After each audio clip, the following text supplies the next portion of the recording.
우리 곁을 떠난 지 어제가 딱 49일이었습니다. 3명이 죽었습니다. 다 젊은 친구들입니다. 다 대책위에서 열심히 활동하셨고 생업 때문에 바빠서 같이 못해서 미안하다고 하던 심성 착한 친구들입니다. 죽지 마세요.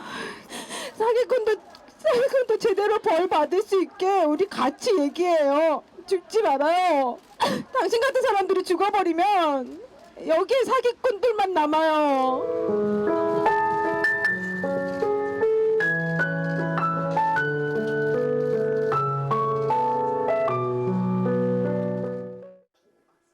20대 조모 씨는 이틀 전 청천벽력 같은 소식을 들었습니다.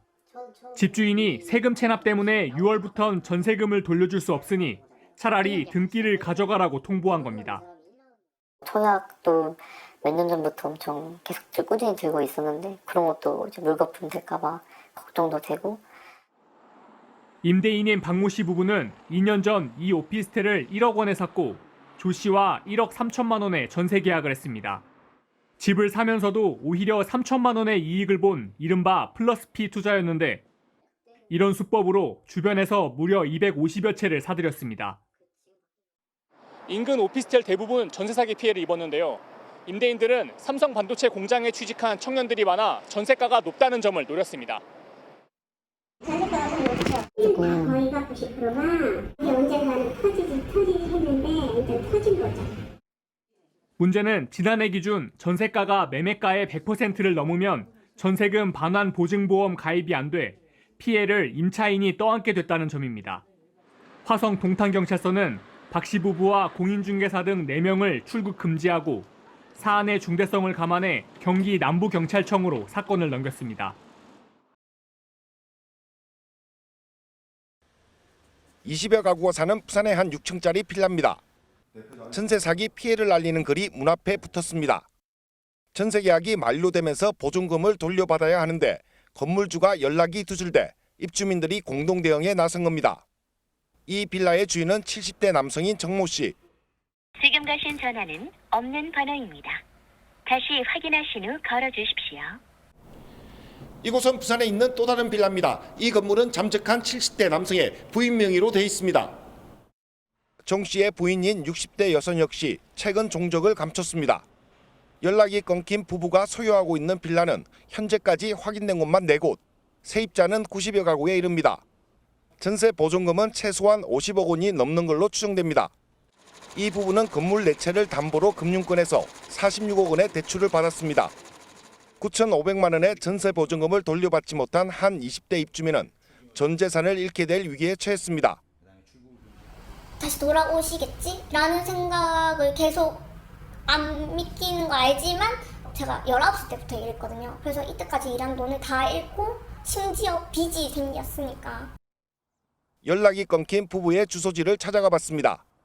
인적이 드문 곳에 있는 비닐하우스인데 인근 주민들조차 얼굴은 본 적이 없다고 말합니다. 그냥 모릅니다. 경기 구리시에서도 대규모 전세 사기가 발생했습니다. 피해자만 500여 명에 달해 피해액이 수백억 원일 것으로 추정됩니다. 경찰은 20여 명이 조직적으로 전세 사기를 벌인 것으로 보고 수사를 벌이고 있습니다. 우선 매수권은 경매로 집을 낙찰할 때 피해 세입자에게 선택권을 주는 제도입니다. 최고가를 적은 경쟁자가 있어도 같은 값에 집을 살 권리를 주는 방식입니다. 문제는 이미 피해자들이 자금 여력이 없다는 것, 정부는 저리 대출 방안을 제시했습니다. 피해 임차인이 거주주택 낙찰 시 저리 대출을 충분한 거치 기간을 두어서 지원하는 방안도 추진하기로 했습니다. 당정은 또 조직적 전세 사기는 범죄단체 조직죄를 적용해 수익을 전액 몰수하는 방안도 추진합니다. 하지만 야권이 주장하는 피해주택 공공매입엔 선을 그었습니다. 정부가 이 집을 싼 값에 매입을 해서 임차인들이 계속 살 수 있도록 하라는 겁니다. 주택에 대한 공공매입은 돈이 피해자에게 가지 않습니다. 그럼 보증금 반환 채권도 매입하고 주택도 매입하라 이겁니까? 무슨 돈을 가지고 어느 금액에? 사태 원인을 두고 여야는 상대를 겨냥했습니다. 전 정부 참마 말씀하시던데 부동산에 대해서 그렇게 자신 없으면 다시 민주당에 정권 돌려주시죠. 저희들 해결하겠습니다. 원인 제공자가 갑자기 해결사를 자처해서는 받아들이기가 곤란하지 않을까? 최소한의 양심은 있어야 되지 않을까? 이렇게 생각합니다. 정부는 다음 주 구체적인 실행 방안을 발표할 계획인데 대부분 입법이 뒷받침돼야 하는 상황. 여야의 이견이 적지 않아 신속한 해법 마련이 가능할지 우려의 목소리도 나옵니다. 정부의 경매 유예 조치 첫날, MBN이 입수한 인천 전세 사기 물건 중 경매 기일이 잡힌 건 17건. 그중 16건은 기일 연기가 이루어졌고 한 건만 경매가 진행됐습니다. 이 물건은 채권 추심 업체가 채권을 사들였는데 응찰자가 나오지 않아 유찰됐습니다.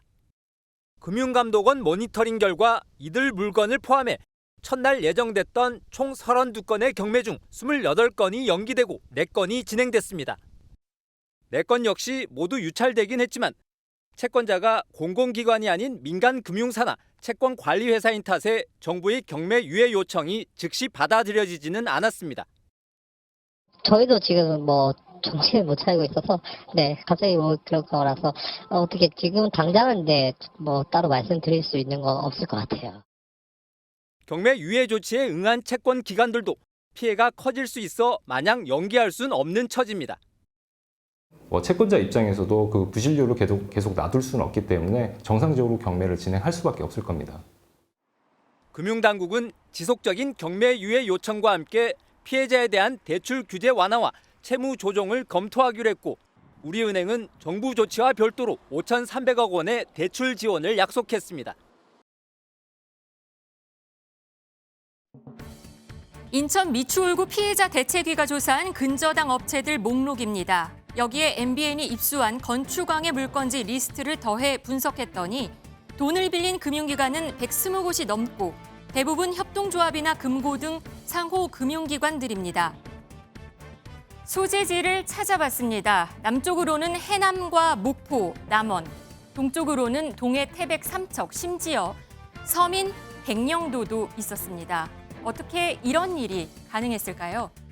상호금융은 통상 은행보다 대출받기가 수월한데 멀리 떨어진 곳이면 인천 부동산 시세를 잘 모를 수 있고 땅만 있으면 대출받는 것은 어려운 일이 아니라는 게 업계 관계자들의 얘기입니다. 이금융은 기점장이나 조합장 권한이 좀 더 많다고 보시면 되겠죠? 누가 대출을 갖고 오신다고 하시면 해주셨겠죠? 모감이 있으니까. 대출 브로커가 건축왕에게 전국 곳곳의 금융기관을 알선했을 가능성도 큽니다. 이금융은 대출비가 많아요. 1%, 2%를 수수료도 받으셔서 N분의 1 하시거나 이런 경우도 있기 때문에 연계해 주신 분도 꽤 금액을 많이 받으셨을 거예요. 건축왕이 무차별적으로 빌린 자금이 결국 전세 사기의 원인이 된 만큼 자금 조달 과정 전반을 철저히 수사해야 한다는 지적입니다.